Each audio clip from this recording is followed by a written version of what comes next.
Olá! Um dos textos que é pouco entendido é esse de 1 Samuel 16, verso 14, quando diz assim: o Espírito do Senhor saiu de Saul e um espírito mal mandado por Deus começou a atormentá-lo. Como um espírito mal mandado por Deus para atormentar Saul? Como entender esse texto? Essa e muitas outras questões você vai acompanhar agora, pois está no ar, Na Mira da Verdade.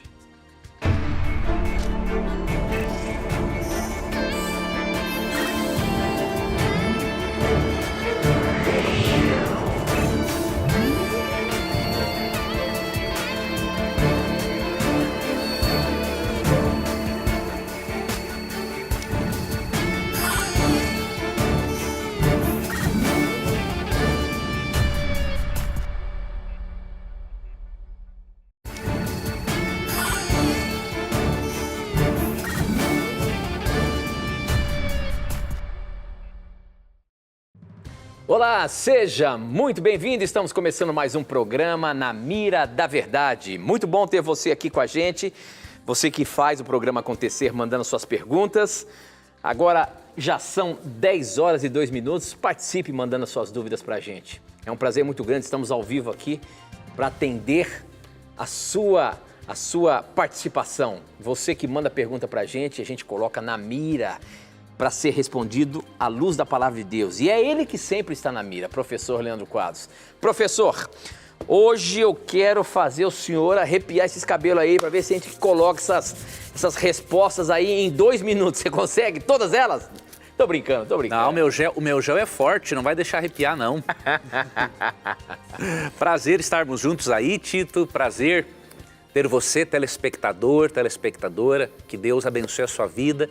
Nós esperamos que, pelo menos uma, resposta bíblica dada hoje seja de importância para aquilo que você esteja precisando. E se não, fica conosco até o final, porque alguma coisa a Bíblia vai ter ali dizer sobre aquilo que você tem dúvidas. Obrigado pela sua companhia, que Deus abençoe você e a sua família. Eu sempre falo, professor, para que não tenham preconceitos, pergunte o que você quiser. Às vezes você tem uma dúvida e você, mas não sei se eu vou perguntar não sei se eles vão responder ou já responderam. Não tem problema, coloca sua pergunta na mira aí, se ela for relevante e se for pescada ali, pode ter certeza que você vai ter a resposta, tá bom? Participe, não desista, porque muitos falam, olha, eu já estou aqui há 8 meses mandando pergunta e você não pesca a minha pergunta. Desculpa, no meio de 1000 perguntas, pode ser que a gente escapa alguma, mas não desista, insista, continue mandando sua pergunta. E obrigado a você que tem acompanhado sempre o programa, mandado as suas perguntas. A gente sempre vê ali, eu faço, logo lanço um videozinho no começo do programa para vocês mandarem perguntas. E eu já vou vendo ali algumas perguntas e já selecionando, trazendo aqui para perto. Mas mesmo assim, ainda são muitas e a gente vai pescando elas ali. Então não desista não, tá bom? Mande a sua pergunta para a gente aqui e juntos vamos aprender mais da palavra de Deus. Nós estamos abrindo o programa de hoje com uma pergunta que chegou pelo nosso Instagram, aqui no começo do programa. Quem mandou foi a Raquel. A Raquel, ela escreve de Dourados, lá do Mato Grosso do Sul, e ela diz o seguinte: eu estou intrigada com a passagem de 1 Samuel, capítulo 16, verso 14. Nela o rei Saul é atormentado por um espírito maligno mandado pelo Senhor. Como isso é possível? Agradeço se puderem explicar esse trecho bíblico um tanto peculiar. Raquel, a sua pergunta abriu o programa de hoje, está na mira. Professor Leandro Quadros, que história é essa de um espírito mal vindo da parte de Deus? Eu acho que já tem um outro trecho da Bíblia que fala alguma coisa disso também, não é, professor? Ou não, é apenas esse? Tem um texto de Isaías 45:7 que fala que Deus criou o mal. Aqui, mas é específico, né? Um espírito maligno que sai da parte de Deus e atormenta Saul. Como é que a gente explica isso? Veja, esse é o típico texto, amiga telespectadora que fez a pergunta, que nós precisamos fazer a chamada leitura atentiva, considerando alguns versos anteriores ou posteriores. e às vezes anteriores e posteriores. A leitura atentiva é o quê? Você ler de forma atenta, buscando no verso posterior ou anterior, não é? A resposta. Tá? Então, quando nós fazemos isso, por exemplo, lendo o verso 15, você vai perceber que já no verso 15 encontramos a resposta. Às vezes não. Às vezes, por exemplo, pode ser a resposta no verso 16, 17, 18, 20, no meio de um capítulo, no final, lendo o livro todo. Às vezes está no meio do livro, no final do livro.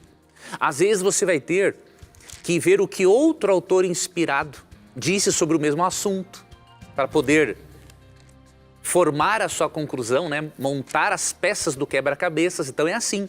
Eu já aproveito para deixar essa dica aí, né, de leitura, de estudo bíblico, tá? Mas vamos aqui ler 1 Samuel 16, 14 e 15 para você perceber aqui o que o autor quer dizer. Tendo-se retirado de Saul o Espírito do Senhor, que é o Espírito Santo, não é? Da parte desse, ou seja, da parte de Deus, um espírito maligno o atormentava. Puxa, se você ler até aqui, tu fica pensando, né? Se Tiago 1,13 diz que Deus não pode ser tentado pelo mal e ao mal a ninguém tenta, como que 1 Samuel 16,14 diz que um espírito maligno da parte de Deus atormentava Saul? Agora o verso 15, ó. Então os servos de Saul lhe disseram: eis que agora um espírito maligno, enviado de Deus, te atormenta. Quem fez essa afirmação? Foi a inspiração bíblica ou foram os servos de Saul? E o que a Bíblia fez foi registrar a opinião deles, a opinião corrente na época. É essa a segunda opção, ó. Então os servos de Saul lhe disseram: eis que agora um espírito maligno enviado da parte de Deus te atormenta. Então era uma crença deles, não é a posição teológica bíblica. E eles depois aconselharam Saul a mandar alguém que tocasse harpa, ficar na presença do rei para poder esse espírito maligno ir embora. Óbvio que a música faz bem, acalma a mente e tudo, mas ela não é em si mesma, um instrumento em si mesmo, ele não tem capacidade de expulsar um espírito demoníaco. Então, o que você percebe aqui é uma crença registrada pela Bíblia, mas não a opinião bíblica. Os servos de Saul acreditavam dessa forma. A opinião bíblica, por exemplo, vemos aqui em outros textos. Um deles eu já citei para você, né? Tiago 1,13. Deus não pode ser tentado pelo mal e ao mal a ninguém tenta. Vamos ver aqui um outro texto. 1 João 1,5. Que diz assim, ó. Ora, a mensagem que da parte dele temos ouvido e vos anunciamos é esta: que Deus é luz e não há nele treva nenhuma. Ou seja, em Deus reside toda a luz, toda a bondade, toda a verdade. E nele não reside treva nenhuma, nenhuma escuridão no aspecto de maldade e tudo mais. Então, seria impossível, né, para o caráter amoroso de Deus, ele simplesmente enviar um demônio, que já foi até expulso do céu há muito tempo, simplesmente para atormentar uma pessoa. Né? Não nego que aquilo aconteceu, tinha realmente um espírito mau ali incomodando ele. Só que a crença de que esse espírito foi enviado da parte de Deus era dos servos de Saul. Diz ali o versículo 15 de 1 Samuel 16. Mas Deus é luz e dele não há treva nenhuma. Um outro texto significativo que mostra a posição bíblica é o Salmo, capítulo 5, verso 4. E aí com essa nós finalizamos. Tem outros textos, né? Pois tu não és Deus que se agrade com a iniquidade, e contigo não subsiste o mal. Ou seja, o mal não vive com Deus, não vive próximo a Ele. Então, não poderia, de forma alguma, existir um demônio perto de Deus, diríamos assim, convivendo com Deus, para ele poder enviar até Saul. Então, esta seria, em parte, a resposta a outros textos bíblicos, né, que mostram a teologia bíblica, né, óbvio, de uma forma progressiva, né, a Bíblia vai nos apresentando a compreensão dos bastidores do conflito cósmico entre o bem e o mal. Muito bem, professor, muito bem. Para você participar do programa, você pode mandar as suas perguntas para o nosso SMS. O número é 12 981510101. Eu recebo aqui na hora. Você pode também usar as redes sociais no Facebook. Nós estamos ao vivo também, transmitindo pelo Facebook, namiradaverdade.nt, e no nosso Instagram é @namiradaverdade. Tanto no Facebook como no Instagram tem um videozinho que eu posto antes de começar o programa, lá para umas 7 horas, 7h30, e você já pode aproveitar os comentários desse vídeo para mandar a sua pergunta, para eu pegar aqui na hora, pescar aqui na hora, tá bom? Participe, mande as suas dúvidas pra gente, como essa aqui, ó, ela já começa dizendo o seguinte, ó: pesca essa pra gente, Tito, por favor. Vamos lá, sua pergunta foi pescada. Deixa eu ver se tem o nome da pessoa. Agradeço mais uma vez pela sua resposta, grande abraço. Emerson José, da Igreja Batista de Ibirité, Minas Gerais. Muito obrigado, Emerson, pela sua participação. Meu irmão, Emerson, da Igreja Batista, a pergunta dele é a seguinte: baseando-se na carta aos Efésios, capítulo 1, versos 13 e 14, a qual diz que o Espírito Santo é o penhor da nossa herança, podemos então afirmar com mais exatidão de que uma das garantias de nossa salvação poderia também ser a presença do Espírito Santo em nós? Olha só a pergunta dele, professor. Eu vou ler aqui na Nova Tradução na Linguagem de hoje, o verso 13 e 14 fala o seguinte: a mesma coisa aconteceu também com vocês. Quando ouviram a verdadeira mensagem, a boa notícia que trouxe para vocês a salvação, vocês creram em Cristo. E Deus pôs em vocês a sua marca de proprietário quando lhes deu o Espírito Santo, que ele havia prometido. O Espírito Santo é a garantia de que receberemos o que Deus prometeu ao seu povo, e isso nos dá a certeza de que Deus dará liberdade completa aos que são seus. Portanto, louvemos a sua glória. E aí, professor, como explicar aí a pergunta do Emerson? Não, é exatamente isso que ele disse que você leu, né? Agora, o Espírito Santo pode ser também uma marca da salvação? Ele é o selo da salvação. Em que sentido? Ele dá ao nosso coração a certeza de que nós somos filhos de Deus. Então a presença do Espírito Santo é fundamental na nossa vida para sermos salvos, porque sem a presença dele nós não passamos pela santificação, que é o processo de se tornar cada vez mais parecido com Cristo, como diz Romanos 8:29. Além disso, em João 14:16, Jesus disse que ele enviaria outro Consolador, né? Ele rogaria ao Pai para que enviasse outro Consolador, ou seja, o fato de Jesus ir para o céu e enviar a terceira pessoa da divindade mostra que nós não podemos viver sem a presença divina nas nossas vidas, inclusive uma das pessoas da divindade atuando plenamente aqui na terra. E outro texto que prova isso é o Salmo 51:10, né? Se a presença do Espírito Santo na vida não fosse importante para vermos, a sermos salvos, nós nem sentiríamos a necessidade de Jesus. Porque João 16:8-10 diz que é ele que nos convence do pecado, da justiça e do juízo. E do pecado, diz no contexto, porque não crê em mim. Então, é ele que convence você que Cristo é Salvador e que você precisa de Cristo. E ele é tão importante que Davi, quando orou a Deus, no verso 10 do Salmo 51, né? Na verdade, no verso 11 do Salmo 51 diz assim: não me repulses da tua presença, nem me retires o teu Espírito, teu Santo Espírito. E tanto Lembre-se de Mateus 12, 31 e 32, né? Cristo advertiu aos fariseus de que se eles continuassem rejeitando a Cristo e blasfemando contra o Espírito, eles não seriam perdoados. Então a presença do Espírito é fundamental. Sem o Espírito Santo não existe vida cristã. Então, na verdade, o Espírito Santo é um dos selos de Deus aí para a salvação. O Espírito Santo é que convence que só em Jesus que há salvação, certo? Quando diz que ele sela o coração, em Efésios 1, 13, 14 e 4, 30 e 31, quer dizer que ele nos marca com a certeza, ou seja, nos dá a convicção interna de que nós fomos aceitos por Jesus. É nesse sentido que ele é o selo. Entendi. Né? Ele sela o nosso íntimo com a certeza de que somos filhos de Deus. É por isso que nós temos que agradecer a Deus por esse texto de Efésios 1, 13 e 14.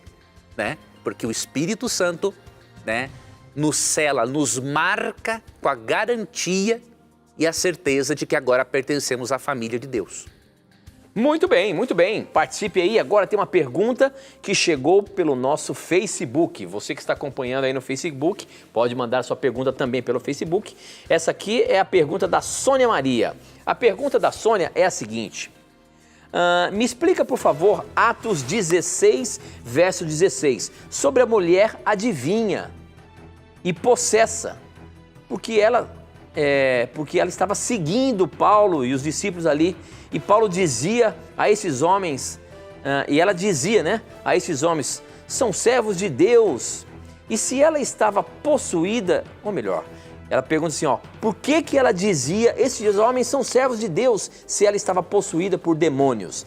Atos 16, verso 16, é aquela história daquela mulher que por alguns dias, né, professor?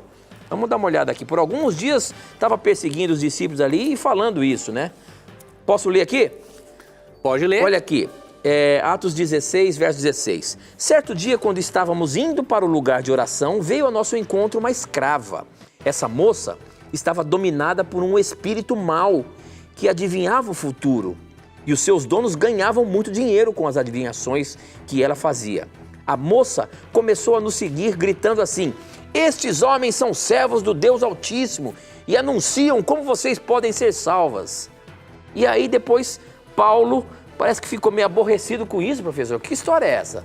E ele tinha razão para ficar aborrecido. O verso 18 diz assim, isto se repetia por muitos dias. Ou seja, aquele demônio estava torrando a paciência dos apóstolos. Ele estava querendo atrapalhar a pregação. Usando palavras que aparentemente pareciam Mas ser... é claro, ele não ia dizer, por exemplo, as pessoas pensam assim, né? Porque ele falou que é servo de Deus, então, mas por que Deus expulsou? Não, o diabo não vai aparecer e dizer assim, olha, eu sou o diabo, estou aqui possuindo essa mulher e quero dizer para vocês uma coisa, esses caras não valem nada. O diabo não é burro para fazer isso, né? Ele vai lançar um discurso mentiroso. Se o ser humano faz isso, imagine ele que é o pai da mentira. Né? Então ele fez aquilo por muitos dias, diz o texto, que é para atrapalhar mesmo. Uhum. E Paulo, obviamente, expulsou o demônio, por quê? No verso 16, esse espírito dava grande lucro para os donos daquela mulher e aquela mulher estava cativa pelo diabo. E Paulo não queria também que a obra deles fosse associada àquela obra ali. Se Paulo não expulsa, e ele dizendo o seguinte, olha, esses homens são servos de Deus. O que eles iam pensar? Opa, esse demônio, ou melhor, esse espírito, eles não sabem o que era o demônio, né? Eles acreditavam que era a mulher, né? Esse espírito que está possuindo essa mulher e dando lucros para esses homens, ele está de acordo com aquilo que Paulo está ensinando. Então é óbvio que Paulo tinha que expulsar esse espírito maligno, mentiroso e aproveitador. Muito bem, muito bem. Olha só, eu queria convidar você a estudar a Bíblia com a gente. Sempre eu apresento aqui para vocês essa revista aqui, ó, Verdades para o Tempo do Fim. Para você ter essa revista aí na sua casa, se você quiser agora fazer um pedido para receber gratuitamente, pode entrar no nosso blog novotempo.com/na mira da verdade. Você vai ver a imagem dessa revista aqui. É só você clicar lá, é no final do site, tá? Você passa, vai descendo a página, assim, no final você vai ver essa imagem aqui. Você clica lá e você vai ser direcionado para fazer um cadastro para que ela chegue direitinho na sua casa aí, com seu endereço, tudo certinho. Então peça hoje mesmo. Verdades para o Tempo do Fim é um curso bíblico, é um estudo bíblico que a gente oferece para você aqui do programa Na Mira da Verdade sobre o tempo do fim. Nós acreditamos que nós estamos vivendo no tempo do fim. E se você quer saber mais sobre isso, o que está para acontecer, o que está acontecendo, o que vai acontecer, peça esse estudo bíblico. Eu tenho certeza que será muito útil para o seu aprendizado da Palavra de Deus, tá bom? Peça agora mesmo. Acesse o nosso blog, novotempo.com/Na Mira da Verdade, ou se preferir no horário comercial, 0 operadora 12 21 27 3121, tá bom? Liga pra gente no horário comercial e solicite o curso bíblico do Na Mira da Verdade. Nós vamos para o intervalo, aproveite o intervalo, faça aí o seu pedido. A gente volta já.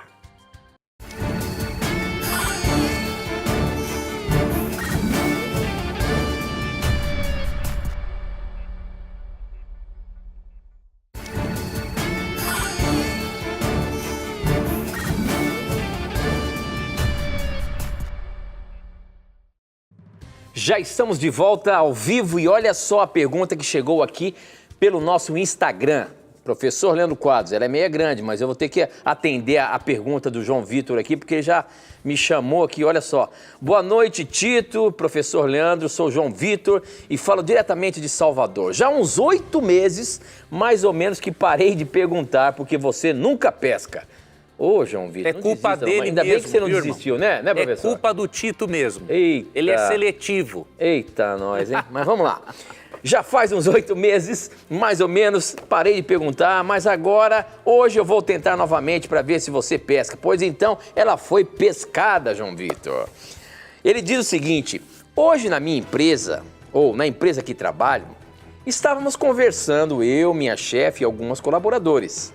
A minha chefe disse que uma vez que ela teve um sonho que os demônios usavam o corpo dela enquanto dormia para fazer relações sexuais. E a minha colega disse que isso é verdade, que ela também teve uma experiência que sonhava que demônios apertavam o dedo do pé dela e quando ela acordou, o dedo do pé estava inchado. Isso é que elas contaram como experiência. É verdade? Enquanto a gente dorme, os demônios podem usufruir do nosso corpo? Desde já agradeço. Eu disse, não tenha preconceito, pergunte se quiser. Olha só, professor, será que os demônios, quando os seres humanos, quando a gente dorme, eles podem de alguma forma usar de alguma artimanha para mexer com a gente, professor? Que história é essa? Não, isso aí não tem a mínima possibilidade, porque Mateus 22:30, né, quando Cristo comenta da ressurreição e fala da natureza dos anjos também, diz assim, porque na ressurreição nem casam, nem se dão em casamento, são porém como os anjos no céu. Então o que ele está dizendo da natureza dos anjos? Eles não são seres sexuados, tá? Eles não podem, como seres espirituais, terem relações sexuais com seres humanos, né? Alguns interpretam que isso ocorreu lá em Gênesis 6, né? Quando os filhos de Deus se uniram com as filhas dos homens, mas também não é assim. No contexto de Gênesis 6, os filhos de Deus não são anjos. Em Jó tudo bem, capítulo 1 e 2. Agora em Gênesis 6, os filhos de Deus são os descendentes de Sete e as filhas dos homens as descendentes de Caim.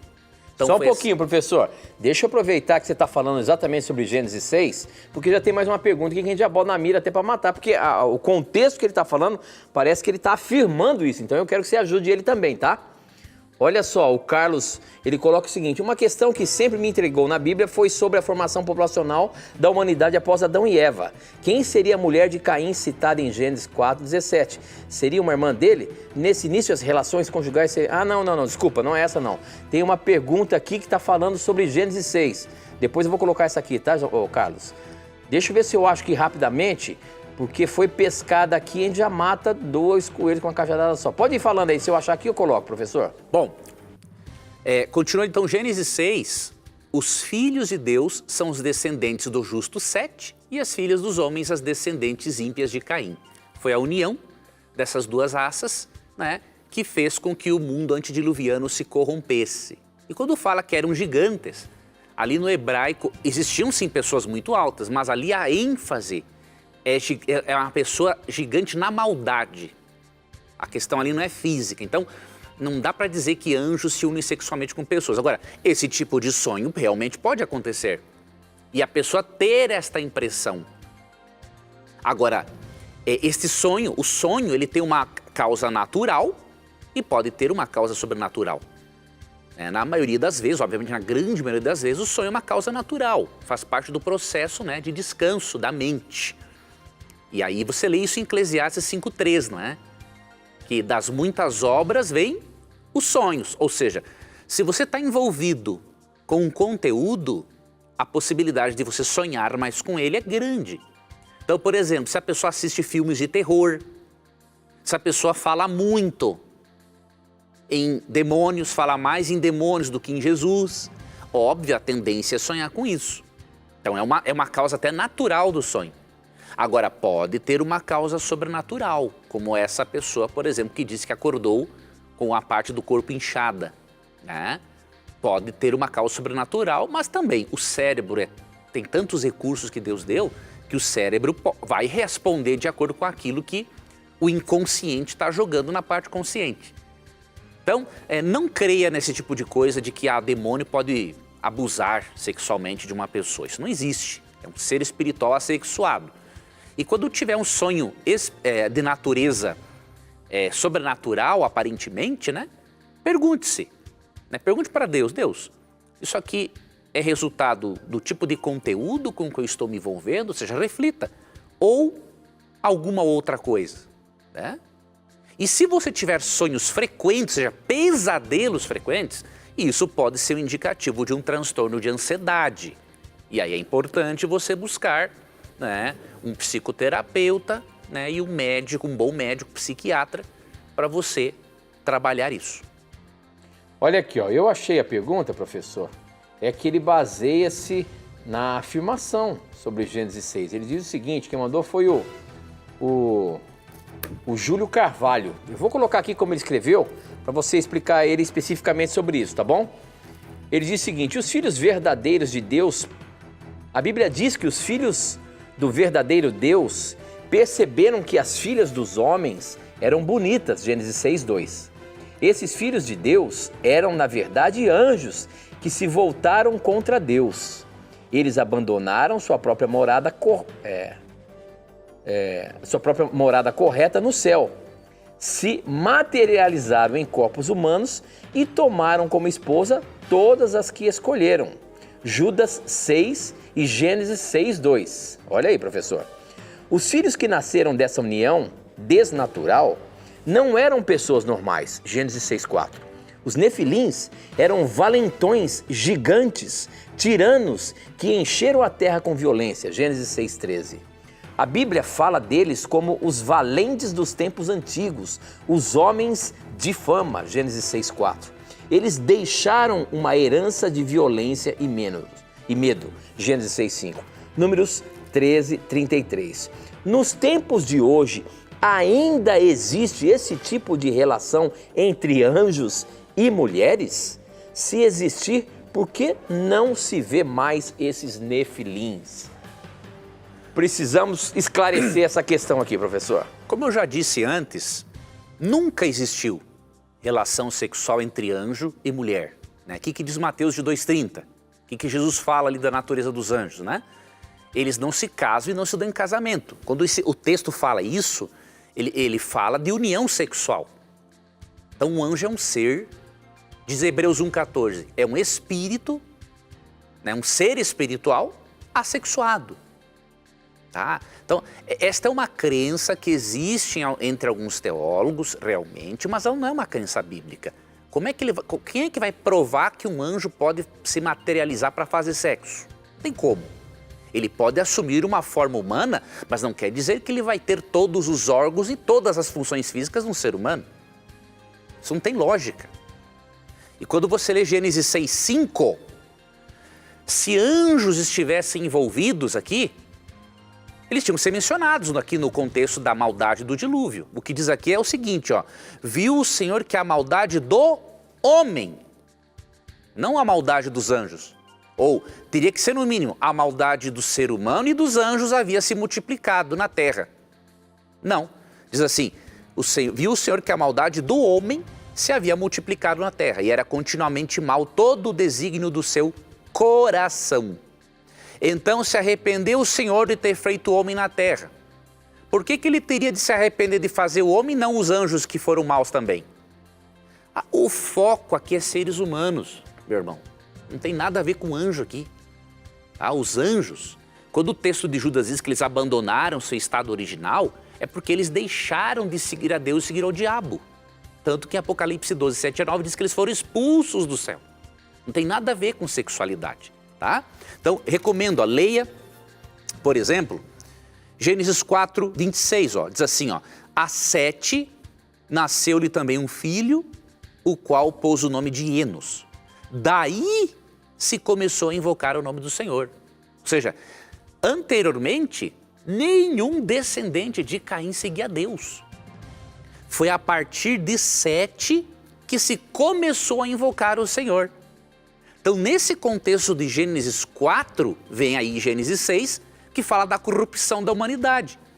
Então é óbvio, esses filhos de Deus são os descendentes de Sete, quando se começou a invocar o Senhor a partir de Enos, que se envolveram com as descendentes ímpias de Caim, que não queriam, os descendentes de Caim não queriam saber nada a respeito de Deus. Então, isso, amigo, é mais uma crença, tem uma crença também judaica em relação a isso, né, de que anjos se uniram sexualmente com mulheres, mas não tem base bíblica e nem natural para um negócio desse. Anjo é um ser assexuado. Então não podemos colocar esse tipo de interpretação na Bíblia, porque aí o que acontece? Aí nós vamos contribuir para o argumento de alguns ateus de que a Bíblia é um mito, né? Você apresenta um negócio desse para um ateu, ele vai rir da sua cara. Então não faça isso. Apresente a Bíblia como ela é, contextualmente. Se alguém rir da sua cara, que não seja por causa desse tipo de coisa. Se ele quer rir pela ignorância ou porque não quer aceitar e conhecer o texto bíblico, é outra coisa. Agora, não vamos dar motivo para as pessoas rirem de nós, né? Dando interpretações absurdas ao texto bíblico. Muito bem, professor. Olha, aqui pelo SMS chegou a seguinte questão. Me chamo Lisandra e a minha dúvida é sobre 1 Timóteo 5, 11 e 12. Por que Paulo chama as viúvas de levianas contra Cristo por estarem querendo se casar? Qual é o contexto aí para Paulo dizer que as viúvas estavam sendo levianas contra Cristo por estarem querendo casar? 1 Timóteo 5, 11 e 12. Se quiser eu posso ler aqui. Pode ler. Mas não ponha na lista as viúvas mais jovens, porque quando os seus desejos fazem com que queiram casar de novo, elas abandonam a Cristo. E assim, elas se tornam culpadas de quebrar a primeira promessa que fizeram a Ele. Em algumas traduções, chama ela de levianas contra Cristo por estarem querendo se casar. Como é que é isso, professor? Veja, como é importante lermos o contexto. Primeiramente, no verso 3, Paulo diz assim, honra as viúvas verdadeiramente viúvas.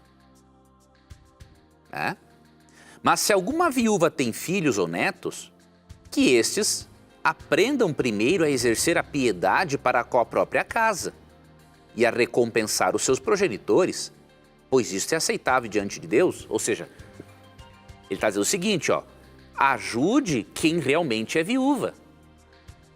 E não tem ninguém para ajudá-la. Porque a obrigação, se esta viúva tem filhos e netos, é obrigação deles ajudar essa viúva. Não é jogar tudo para a igreja. Né? A família tem a sua primeira parte a cumprir. Verso 5. Aquela, porém, que é verdadeiramente viúva e não tem amparo, espera em Deus e persevera em súplicas e orações noite e dia. E aí vem aqui um outro tipo de mulher, Entretanto, a que se entrega aos prazeres, mesmo viva está morta. Então, ele não está sendo contra a mulher se casar, eu vou até mostrar aqui mais para frente. Mas essas mulheres que se entregavam aos prazeres fora do matrimônio e que acabavam deixando de servir a Cristo e trocavam a Cristo por prazeres ilícitos. Agora, quando você vai aqui, ó, para o versículo 11, quando ele diz rejeita as mais novas, no verso 9 ele diz assim, ó, não seja inscrita, senão viúva que conte ao menos 60 anos de idade, tenha sido esposa de um só marido. Ou seja, não é para registrar as mais novas, não é rejeitar no sentido que elas não são de Deus. Não é para registrar as mais novas para receberem ajuda. Por quê? Porque a mais nova ela ainda pode ter tempo de se casar. Já a pessoa com mais idade, não é tão simples surgir um novo matrimônio para ela poder ter um amparo. E aí o que acontece? Ó? Versículo 14, olha o que ele diz. Ó. Quero, portanto, que as viúvas mais novas se casem, criem filhos, sejam boas donas de casa e não deem ao adversário ocasião favorável de maledicência. Então você veja como não dá para ler só um ou dois versos isolados, você tem que ler o contexto como um todo. E aí você chega à seguinte conclusão. Paulo queria que as viúvas sem amparo fossem ajudadas, que as que tivessem filhos e netos recebessem ajudas deles, que as que não queria que elas se envolvessem, né, as viúvas, em práticas imorais, e que essas estavam negando a Cristo, e que as mais novas não deveriam ser inscritas para serem ajudadas como as mais velhas, porque elas ainda tinham como se casar e tudo mais, a não ser que ela não tivesse amparo nenhum mesmo, aí ajudaria, mas do contrário não. Então leia 1 Timóteo 5, desde o versículo 3 até o versículo 15, e aí você não vai ter problema algum com os versos 10 e 11. Ok, muito bem, professor. Realmente é um texto interessante esse. E a gente consegue ter uma noção quando a gente lê tudo mesmo. Muito bem, nós temos que ir para mais um intervalo, mas aproveite o intervalo, manda a sua pergunta para a gente e a gente vai abrir a Bíblia aqui e dar a resposta. Não sai daí não, a gente volta já já.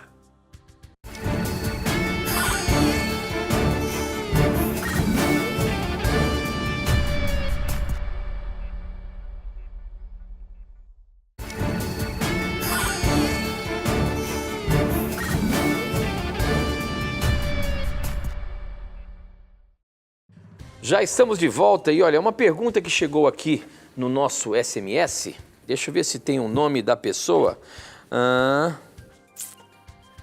A Valquíria, ela é de Itapetininga, interior de São Paulo.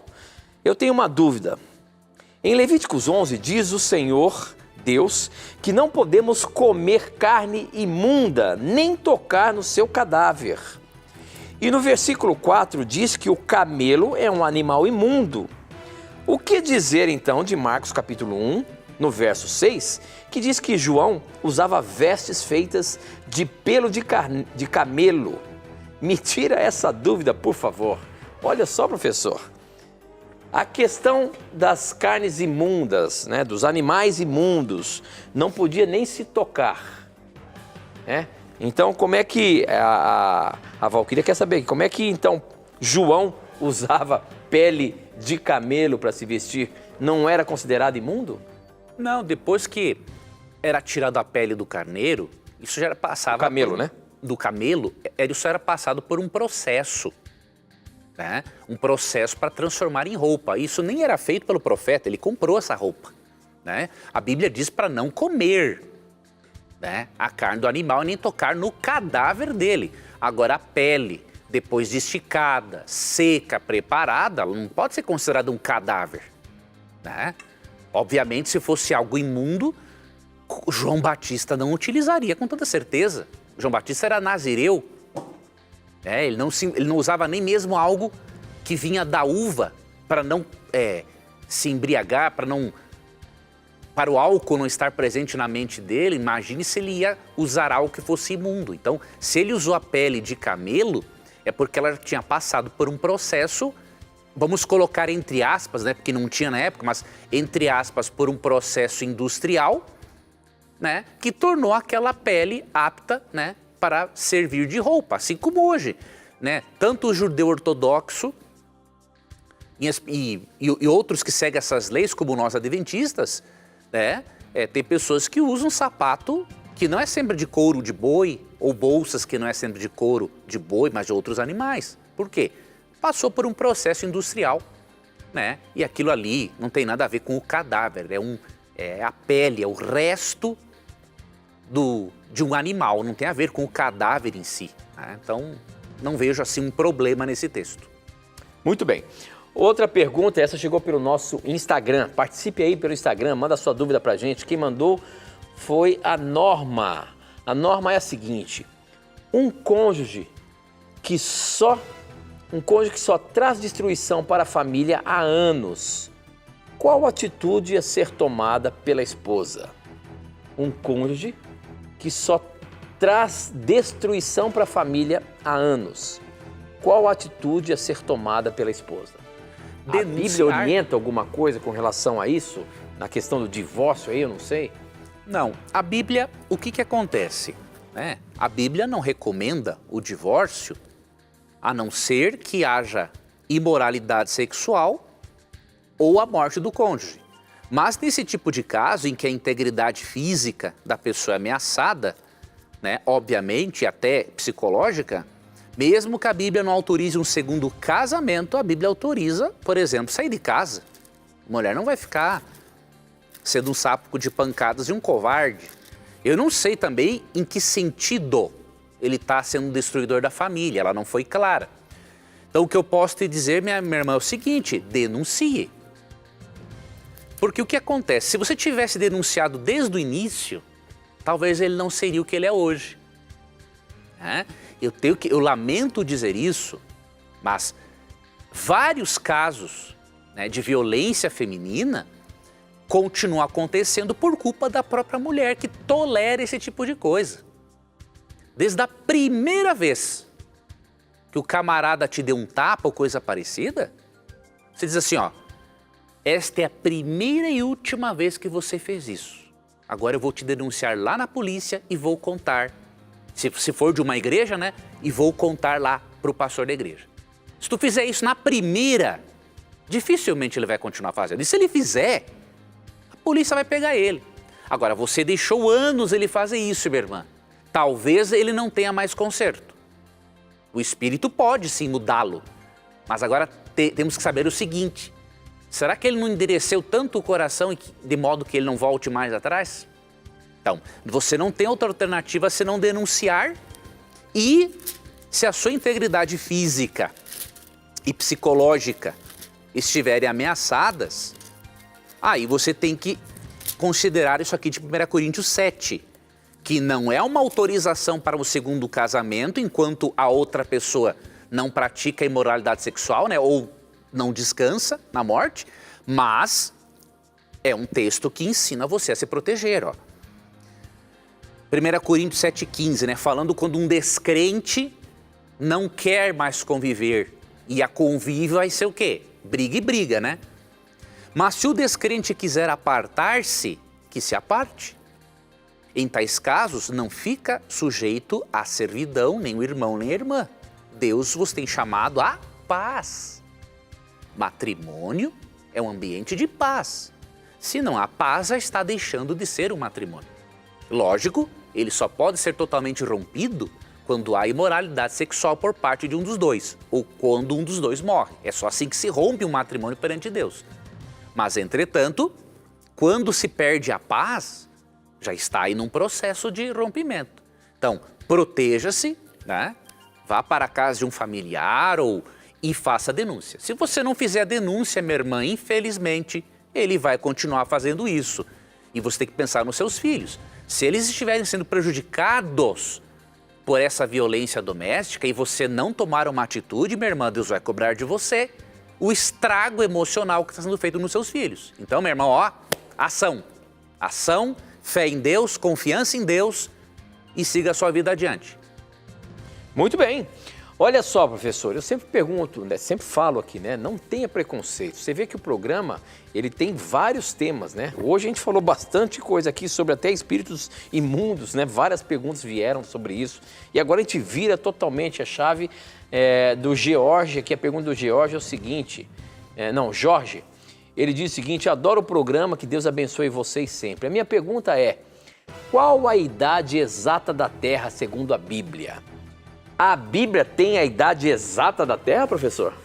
A resposta é um não com todas as letras maiúsculas. A Bíblia não tem o propósito de datar o planeta.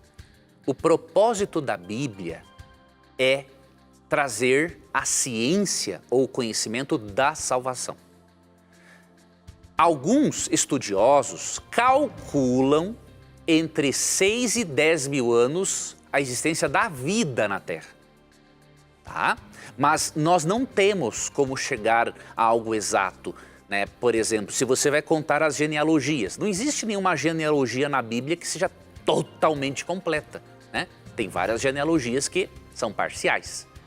Então você não tem como calcular a idade da Terra. A Bíblia não tem esse propósito. Agora, pela Bíblia nós podemos saber que a vida não tem esses milhões e bilhões de anos, como dizem os macroevolucionistas, né?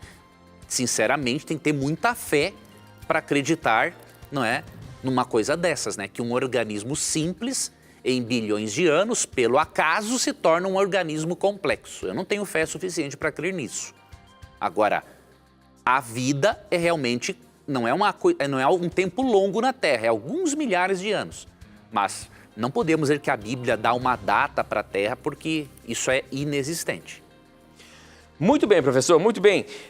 Tem uma perguntinha aqui, nós temos ainda alguns minutinhos, falando sobre Jó. Olha só, quem mandou, deixa eu ver se tem um nome aqui, Lucimar. Boa noite, me chamo Lucimar, mas pode me chamar de Lu. Olá, Lu. Sou de Belém, católica, cristã e muito fã desse programa. Mas queria que o professor me respondesse por que nas provações de Jó morreram pessoas que nada tinha a ver, como os filhos dele. Jó que estava sendo provado e outras pessoas morreram. Como assim, professor? Me explica isso, por favor. Olha só, a Lu quer saber por que outras pessoas morreram se o negócio ali era entre Jó, né? Deus, Satanás e Jó. Veja, minha irmã, primeiro obrigado, viu, por você apreciar o nosso programa. E eu vou lhe ajudar a entender essa questão, que é complexa, mas nós podemos ter uma compreensão quando avaliamos um pouquinho mais os bastidores do conflito entre o bem e o mal. Veja, qual é a forma mais fácil de prejudicar alguém que é pai ou mãe? Atacando os filhos. O diabo, ele é sujo, ele é covarde, tá? Então, os filhos de Jó, eles não tinham nada a ver com a questão. Só que para o diabo isso não interessa. O diabo não interessa. O diabo, ele estava fazendo de tudo para levar Jó a blasfemar contra Deus. E o diabo, ele vai usar de todas as estratégias que ele tiver para levar alguém a se rebelar contra Deus. Porque ele tem prazer em causar dor no coração de Deus. Então ele faz isso.